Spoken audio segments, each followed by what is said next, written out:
हमको उसी जगह पे खड़े होकर अगर हमको इतनी बात बोलना पड़ रही, इतना आपके ऊपर कुछ भी नहीं बचे हैं। आपके पास भले आप एक दिन अच्छे कपड़े पहन ले, अच्छा फेटा बांध ले, इसका मतलब ये नहीं कि आप ऐसे ही है।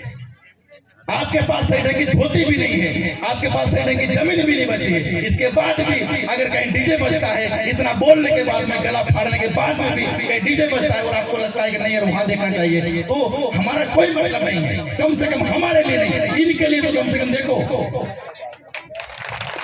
तुम्हारे पास जमीन बची है तो इनकी बदौलत बची है, कम से कम इनकी शहादत को तो कम से कम मत लज्जित करो। टंटे मामा ने कहा था कि आदिवासी इस देश का मालिक है, सरकार इस देश को सिर्फ चलाने काम करती है, लेकिन उसका मालिक जो है, पालक जो है, वो सिर्फ आदिवासी होता है। कम से कम उनकी बातों को जहन में तो डाल लो।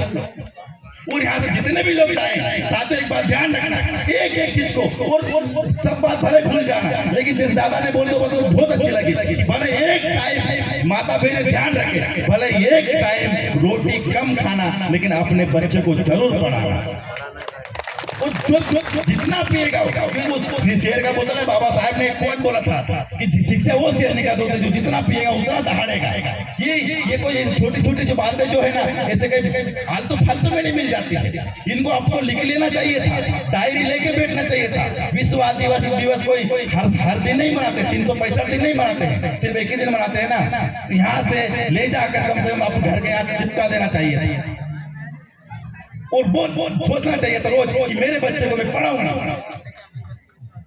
दारू नहीं हो तो एक दिन कम पीऊंगा, लेकिन मेरे बच्चे को मैं पढ़ाऊंगा। मैं कम से कम 8 दिन में एक दिन मेरे आदिवासी समाज के लिए काम करूंगा। मेरे को अगर तनख्वाह 1 लाख रुपए मिलती है तो कम से कम 10,000 रुपए मैं ऐसे बच्चों की किताबें बांटूंगा जहां पर जिसको जरूरत हो। ये संकल्प लेना पड़ेगा हमें। और जब तक हम ये संकल्प नहीं लेंगे, हमारा वेट रहेगा। भाषण दे देंगे, एक सीढ़ी यहाँ से नीचे उतरी, पहली बात गायब, दूसरी सीढ़ी उतरी, दूसरी बात गायब, तीसरी सीढ़ी उतरी, तीसरी बात गायब, घर में गए पूरा दे रहे हैं। इस बात को समझना पड़ेगा। आज वर्तमान में जो आपको मालूम है, देशभक्ति हमको सिखाई जा रही, मालूम है आदिवासियों को देशभक्ति सिखाई जा रही है, तो सबसे ज्यादा हमारे ऊपर टारगेट किया जा रहा है। तो लगता है आपको आदिवासियों को देशभक्ति सिखाने की जरूरत है।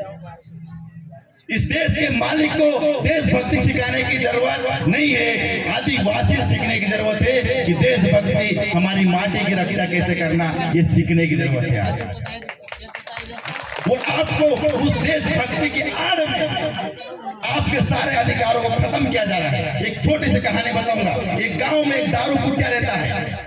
दारू कुटिया रहता है तो उसकी बीवी को रोज मारता है।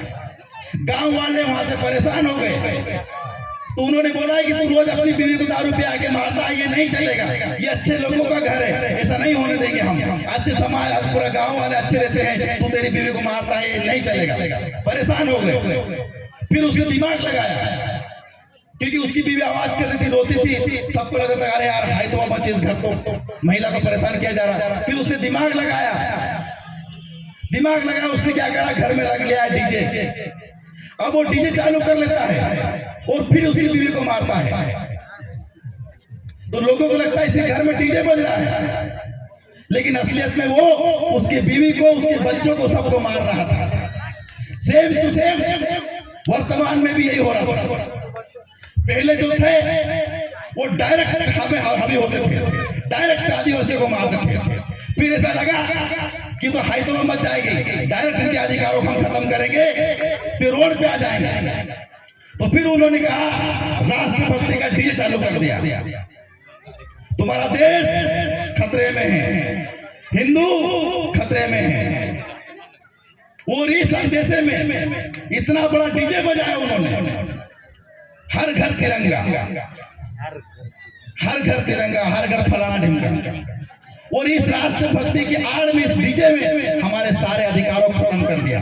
आज आपके पास साथियों प्राइवेट कंपनी में जॉब करने के लिए आपके जितने अधिकार थे उनको धीरे धीरे खत्म किया गया। आपके जो अधिकार थे, आपकी जो 5वीं 6वीं अनुसूची के जो वो तो मिले ही नहीं, मतलब, लेकिन उन पे इम्प्लीमेंट होने की ध्यान नहीं दिया जाता है। भले आपके पुरखा की शहादत दिवस में वो बंदरिया जांच जरूर लेती है, लेकिन हमारे अधिकारियों की तरफ बात नहीं करते हैं। तो ये आपको एकता बनाना पड़ेगा, उनसे सवाल करना पड़ेगा।